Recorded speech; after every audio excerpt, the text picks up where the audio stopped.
जय हिंद। आपका स्वागत है national physical academy sports with education channel में। और आज हमारे साथ हैं हमारे छोटे भाई सोनवीर जी। ये मैथ के टीचर हैं और टीजीटी में इन्होंने 2021 में हमारे साथ ही इनका ज्वाइनिंग है। दूसरी बात, सबसे बड़ी बात कि ये पहले लेखपाल थे और लेखपाल में 24 घंटों की नौकरी है और वहाँ रहते हुए भी इन्होंने अपना टाइम मैनेजमेंट किया है और दूसरी job as a TGT join किया, तो वहाँ उन्होंने रिजाइन कर दिया है। तो इनसे पूछेंगे कि टाइम मैनेजमेंट कैसे किया, क्या चीज़ बुकें इन्होंने कैसे ली और कैसे इन्होंने तैयारी की। तो अगली आवाज़ हमारे छोटे भाई सोनवीर जी की। Thank you sir. जैसा सर ने बताया कि मेरा नाम सोनवीर है और मैं भी सर के साथ वर्ष 2021 की जो टीजीटी मैथ की जो परीक्षा थी उसमें उत्तीर्ण किया और अपना सिलेक्शन लिया। और इससे पहले मैं इस सेवा में आने से पहले मैं उत्तर प्रदेश के जो राजस्व लेखपाल होते हैं मैं उसमें सेवा दे चुका हूं, जहां मैंने लगभग 5 साल सेवा दी है। और देखिए लेखपाल की जो जॉब होती है लगभग 24 आवर्स की होती है। ठीक है, आपको 24 आवर्स कभी भी क्षेत्र में कोई घटना हो जाए, दुर्घटना हो जाए या फिर आपातकालीन की स्थिति हो, आपको वहाँ पर उपस्थित रहना पड़ेगा। अच्छा, कोरोना में भी ड्यूटी थी तुम्हारी? जी सर। अच्छा। और हमको पता भी नहीं है कोरोना हो भी सकता है, क्योंकि चेकअप कराए नहीं थी, ऐसी स्थिति आ गई थी, ना घर भी जा पाए, तो लगभग 6 महीने बाद घर गए थे। तो मुझे पता है कैसी मैंने नौकरी की। सर ऐसा होता है कि हमको जो लेखपाल की जो नौकरी होती है उसमें एक क्षेत्र मिलता है।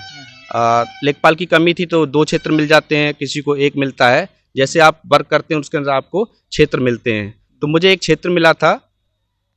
तो मैं क्या करता था कि जो मुझे मैं अपने सह समय से काम निपटा लेता था और जो मुझे समय मिलता था उस समय का मैं सदुपयोग करता था। मतलब जो अधिकारी काम देते थे उसको पहले कर लेते थे? जी सर। अच्छा। सरकारी विभाग में काम लंबा खींच देते हैं। नहीं सर, देखिए आप चाहें तो उस काम को जल्दी भी कर सकते हैं और खींच भी सकते हैं। अच्छा। वो आपके ऊपर है, आप जैसा चाहें वैसे कर सकते हैं। अच्छा, जैसे इसमें मान लीजिए कि आपकी रणनीति क्या थी? देखिए सर जैसे बुक लिस्ट होगी तो बुक लिस्ट तो बाद में बताइएगा। हाँ, पहले दर्शकों को बताइए रणनीति क्या थी आपकी? देखिए सर जैसे मुझे जो मेरी तैयारी सी शुरू से रही थी कि मुझे टीचर बनना है। उस समय लेखपाल की वैकेंसी निकली थी और मैंने फॉर्म फिल किया।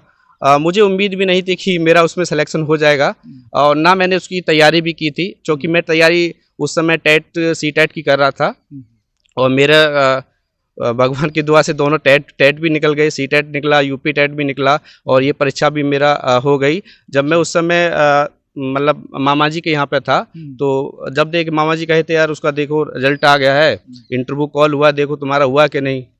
जब उस समय मैंने देखा तो मेरा नाम था, मैं फिर उसी समय मैं तैयारी में लगा।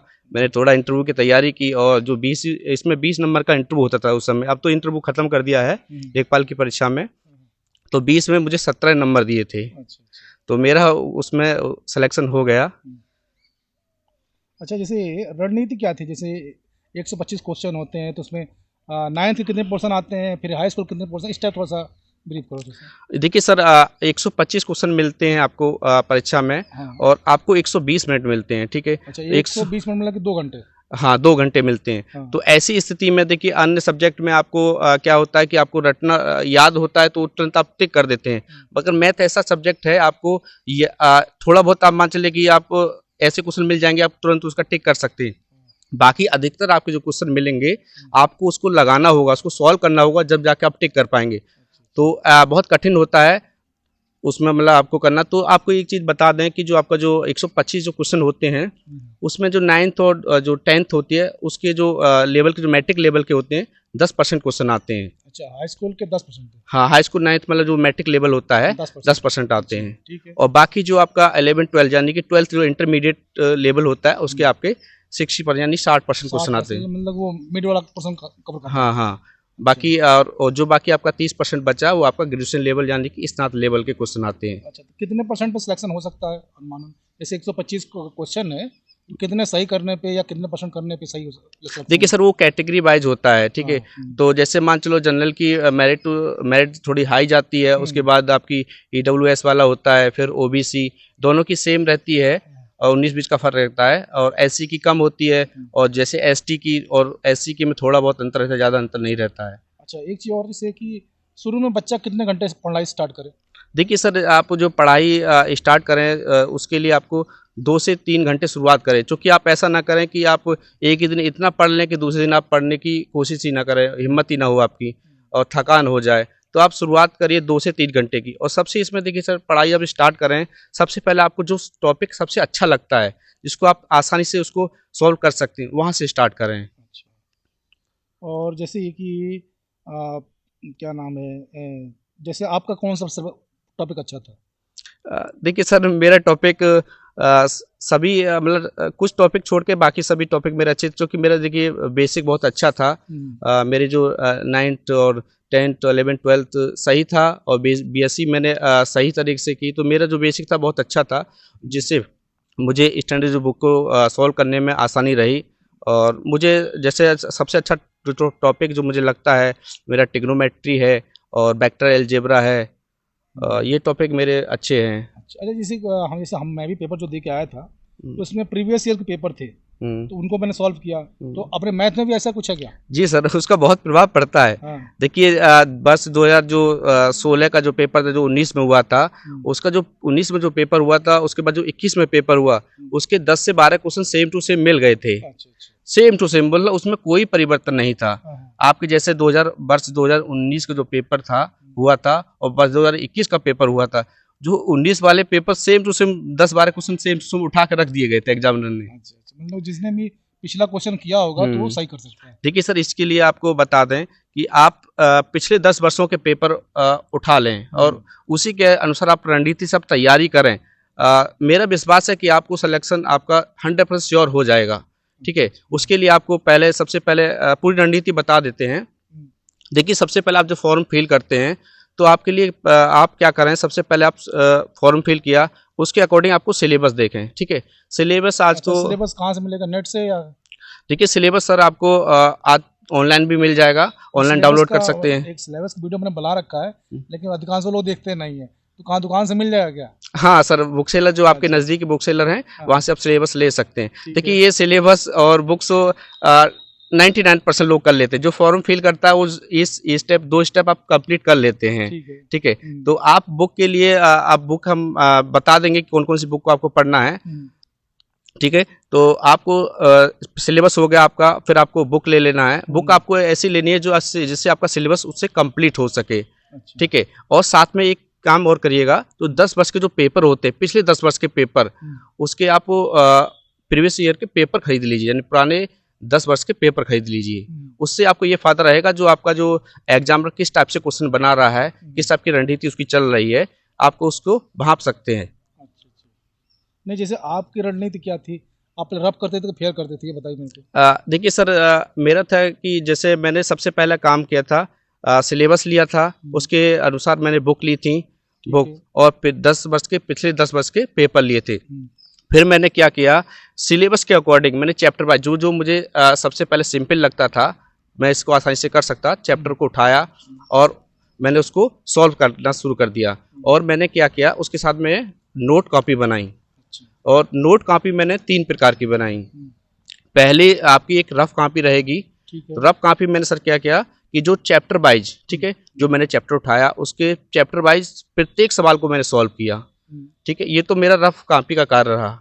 और दूसरी कॉपी रही थी मेरी फेयर कॉपी। तो फेयर कॉपी के मैंने 2 पार्ट किए थे।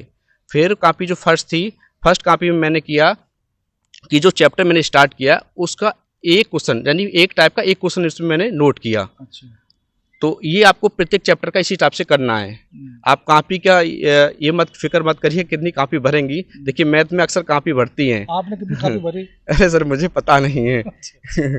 क्योंकि मेरी सब ये हमारे रूम पार्टनर भी है, तो इनके मैं जब बुकें देखता हूँ, कॉपी देखता हूँ, तो मुझे लगता है यार इनसे अच्छा तो हम ही रह गए। अच्छा, दूसरा एक चीज़ और बताओ, जैसे कि जो मैथ में सूत्र होते हैं, हाँ, वो कैसे याद होते हैं? देखिए सर, उसको सबसे पहले वो यही उसी पर बात आ रही है, उसी बता रहे हैं कि आपका जो रफ कॉपी जो रफ हो गई, उसको फेयर के आपको फर्स्ट पार्ट हो गए। फर्स्ट में आपको प्रत्येक टाइप का एक क्वेश्चन सॉल्व करना है। ठीक है, और उसमें जो सेकंड पार्ट रहेगा रफ का, जो फेयर का 2 पार्ट बनाने हैं। तो सेकंड पार्ट में आपको क्या करना है, चैप्टर वाइज फॉर्मूला लिखने हैं। ठीक है, और फॉर्मूला को सर ये है कि आप जब भी आपको समय मिले ना, उसको रिवाइज करते रहिए। देखिए ऐसा नहीं कि आप रटना नहीं है। जब फॉर्मूला को जब कोई क्वेश्चन सॉल्व करते रहेंगे, बार बार करेंगे, तो फॉर्मूला आपको आपके दिमाग में फिट बैठ जाएगा। हैं फॉर्मूला सर, मैथमेटिक्स ऐसा है कि इसमें बहुत फॉर्मूले हैं, और एक साथ अगर रटने बैठोगे तो आपको रटेंगे नहीं, ठीक है। तो आपको जब क्वेश्चनों को सॉल्व करेंगे तो उसी के अनुसार आपके दिमाग में फिट बैठ जाएंगे, तो फॉर्मूला को रटना नहीं है। तो रिवीजन हर चैप्टर करना है कि अलग अलग करना? देखिए सर, उसको आपको रिवीजन को क्रमबद्धता से करना है, ठीक है, लगातार करना है। ऐसा नहीं कि आप जो पिछला आप चैप्टर किए हैं उसको भूल जाएं कि यार इसको करना ही नहीं है। क्या करना है, जैसे आपको पहला चैप्टर कंप्लीट हुआ, दूसरा आप स्टार्ट कर रहे हैं, तो पहले वाले को भी देखते रहिए। पहले वाले चैप्टर आपने जो किया है उसको देखते रहिए, जिससे आपका मनोबल भी बढ़ेगा कि यार मूवी मुझे भी तैयार है, ठीक है, और मैं दूसरा भी कर रहा हूँ। तो आपको ये नहीं दिक्कत होगी यार अभी जो पिछला वाला ऐसा ना कि भूल जाए। बात करें रिवीजन की, तो रिवीजन किसी परीक्षा के लिए बहुत ही अहम होता है। यदि आप परीक्षा की तैयारी कर रहे हैं और आपका कोर्स भी कंप्लीट हो जाता है, अगर रिवीजन नहीं किए हैं तो आपका बहुत बड़ा नुकसान होगा। उसका नुकसान क्या होगा कि आप परीक्षा देने जा रहे हैं तो आप अपना 100% नहीं दे पाएंगे, जिसके कारण आपका सिलेक्शन रुक जाएगा। तो रिवीजन की बहुत अहम भूमिका होती है किसी परीक्षा की तैयारी के लिए। तो रिवीजन कैसे, कोई तकनीक है कैसे? देखिए सर, रिवीजन की कोई तकनीक नहीं है। आपको बार बार जो आपने पढ़ा है उसको बार बार पढ़ना है, वही रिवीजन है। और आप बार बार पढ़ेंगे तो आपको वो आसान भी लगेगा और आपका पढ़ाई में मन भी लगेगा। और कुछ नई टेक्निक? अब देखिए सर, जब आपका रिवीजन हो जाता है तो परीक्षा से पहले आप 10-15 दिन पहले क्या करिएगा, प्रैक्टिस सेट लगाना शुरू कर दीजिए। उससे ये फ़ायदा रहेगा कि आपको पता चल जाएगा कि हम कितने पानी में हैं। आप प्रैक्टिस सेट आप तो ऑनलाइन भी ले सकते हैं या ऑफलाइन भी ले सकते हैं, तो जैसा आपको उचित लगे आप उसको अवेलेबल करा लीजिए। जैसे आप ऑफलाइन ले लेते हैं तो आपको करना क्या है, को टाइम लगा के, ठीक है, घड़ी में आपको करना है, टाइम लगाना है।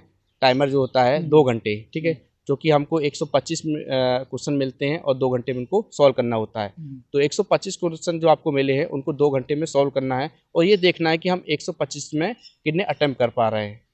तो मान के चलिए आप 90% क्वेश्चन अटेम्प्ट कर रहे हैं, तो मैं विश्वास दिलाता हूँ कि उस बच्चे का सिलेक्शन हो जाएगा।